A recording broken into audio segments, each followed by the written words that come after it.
He is an Oscar winner. He's an Avenger. Found those bad guys you were talking about. You okay? You know Anthony Mackie from films like Captain America, The Winter Soldier, The Hurt Locker, and a variety of films. As for Kevin Costner, he's appeared in some of the greatest films from the past 3 decades. You want to have a catch? I want you to throw the next one at the mascot. It's gonna be okay, Dave. You just talk to us on the record and we'll protect you. Now, I guarantee it. Come out here, Capone. You want to fight? You want to fight you and me right here? Now Costner and Mackie are together in the upcoming feature film Black or White, and we welcome them both to the WGN Morning News. Have yourself an old drunk man's bubble bath. Got it. Good. Love that. Oscar winner Octavia Spencer also in the movie. Kevin Costner, Anthony Mackie, guys, welcome. Good to have you here with us. Good morning. Good morning. Anthony, apparently also a movie reviewer, taking issue with one of my... Well, I've seen Inherent Vice, and I know who Liam Neeson is. So, I mean, that's, you know, potato pizza. I mean, completely different thing. Slightly Liam Neeson, B+ just because he's in the movie. That's right. New segment on the morning show. Stir the pot, look what happened. Right? Yeah, no problem. Mixing it up with Mackie every Friday morning here on WGN. So, Kevin, when we put these clips together, when we're going through, like, oh, you know, there's not a movie in the last 30 years that you haven't been in it. Some reviewers said it's like you look at a chunk of Americana for the last 30 years, and you just have to follow the Kevin Costner movies and find out what happened. Well, I have made individual movies for sure. You haven't seen a 3 or 4 of the same. You know, I've just been really happy to the movies I've been able to make. The genres I've stepped into, political thriller, romantic comedy. I feel like I haven't ever limited myself, and I think when you don't, I think sometimes you can come up with a fabric, a tapestry of movies, and no one confuses me for anything other than American, that's for sure. But see, if you were making those movies today, there'd be some Hollywood executive saying, Dancing with Wolves 2 and Untouchables 3. Yeah.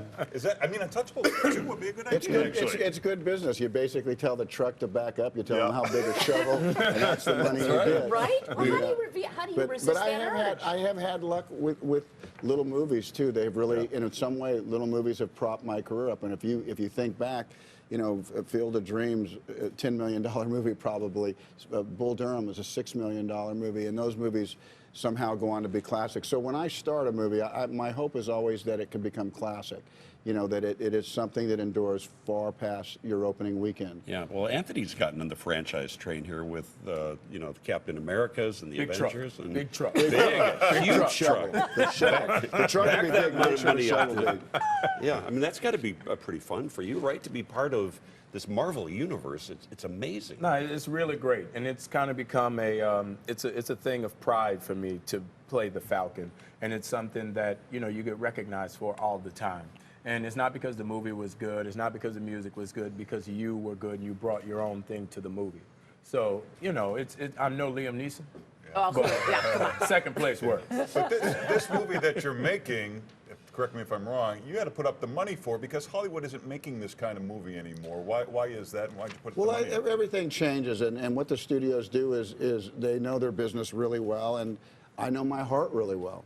You know, and I don't think they're mutually exclusive, things that move you that can also become big commerce. But when I saw Black or White, it changed me. It reminded me so much of when I put money into Dances and Field of Dreams. It's a movie that when I was done reading it, I thought, wow, this is a really great jumping off point for this discussion that we seem to have great difficulty having. I mean, actually, this movie informed me, and it reminds me very much of Field of Dreams and Dances with Wolves, and it's why I did it. And audiences are really enjoying it, and I know, you don't know when you sit down and read something, and sometimes it's magic. And Black or White really represented that to me. Don't you think especially poignant right now, sorry, Robin, for knocking your glasses over, especially poignant right now with racial tension as high as it is in America? I mean, this movie really speaks to issues that are in the news every single day. Well, we certainly didn't do it to ride on the wave of this subject that we have, you know, have not managed. And it's certainly, you know, a lot of times when we deal with race, we have a tendency to look backwards historically, whether it be Selma, whether it be 12 Years a Slave or an incident. And in this instance, this movie is what I would think is a very contemporary look at where we're at in race today. And the real thing about this movie is that it's really about love. It's about family and these families, and it's about the welfare of the little girl who we realize is just as safe, just as loved down in South Central as she is in Brentwood. And it's a powerful piece, and it's with a lot of humor. I can't think of a movie either that deals with the issues facing biracial families right now also. I mean, that's... And biracial families is a fact of life. I mean, we begged for it when this country was formed. This country was a melting pot. So we should be farther along than where we are when it comes to cultural difference and race. And when we do, we will be a better country. Is that why you got involved, Anthony, or how did you hook up with Kevin on this project? Black Kevin Costner? Yeah, it's I don't know Liam Neeson. No, definitely. When I read the script, I was blown away by it. And I feel like, you know, in this country, more so than race, is the socioeconomic tragedy that we forged between each other.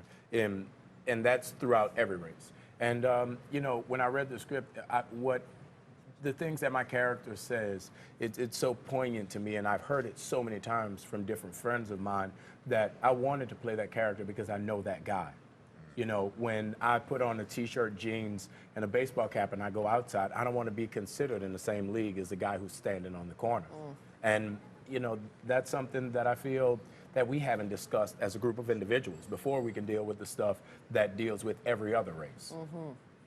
I have to ask you again about Field of Dreams, because we had Dwyer Brown on, who played your father in that movie. He's been on a couple of times. He says not a day goes by where he can't go outside and someone's hugging him, confessing something to him because of that scene in that movie. And he says it must be 10 times worse for you. But, you know, and without answering that question directly, that is the power of movies. Yeah. That's what's possible when you make a movie. It can live forever. And we should think of that when we make them, because there's room for all kinds of movies, comedies, the Marvel comics, all that stuff that goes. But there's also room for these movies that somehow subtly shift us, suddenly move us. And movies have that opportunity. And I like to think of it every time. The thing I miss most about movies is the curtains. I don't know where the curtains went. But I always remember thinking to myself that when I finally got in my seat, people started to get quiet and that curtain opened. There was something magical, and it meant something was possible, that whatever you were about to watch could be great. And oftentimes it's not, but sometimes it is. And the best movies are always those movies that have moments, maybe lines that you never ever forget, and you carry with them the rest of your life. And I think Black or White is a movie that did that to me. And when something does that to me, my immediate response, whether it's hearing a great piece of music last night or a wonderful book, is I want to share it. And so Black or White is something that Anthony, who's got his amazing blossoming career, was smart enough to just say, no, I'm going to go be part of this movie too. And it's a credit to him, and also I think a credit to how out loud the script spoke to him. Black or White's going to open here in Chicago on January the 30th. We're going to see how smart Mr. Smarty Pants movie reviewer is in a minute when we play the game show. Know Your Kevin Costner movies. All right. Oh my God, my pits are already sweating. With Anthony. The pressure is mostly on Anthony here. I'll just give you the tap. That's right after the break. Little weather Know Your for Kevin St. Paul. Costner movies. I'm your host, Larry Potash. Well, you know our contestants. There they are.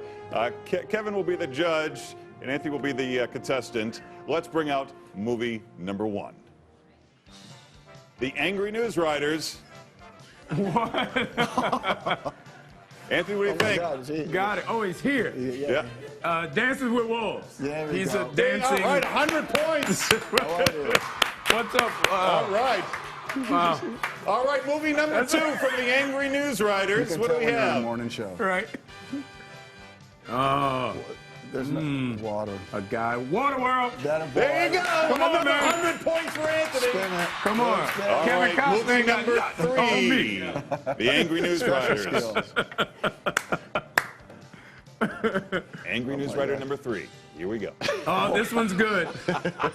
Raging Bull. Come on, man. Gotta get good. Gotta get better. Come on. All right, this one's worth 9 million points. Angry News Writer number 4. I love the costume. What is that? Mime. Let's see. Oh, it's coming in on him. Twerk, baby, twerk. What are you? Oh, wait. Oh, it's coming in. What is this? No Way Out. Oh, yes. Come on. We've got a brand new grand champion. Dean Richards, what has he won? We've been celebrating your guys' careers. This is from my greatest career. Gentlemen, 2 cozy, warm Victory Auto Records sweatshirts for both of you. Congratulations. Oh, fantastic. Yes. Great actors.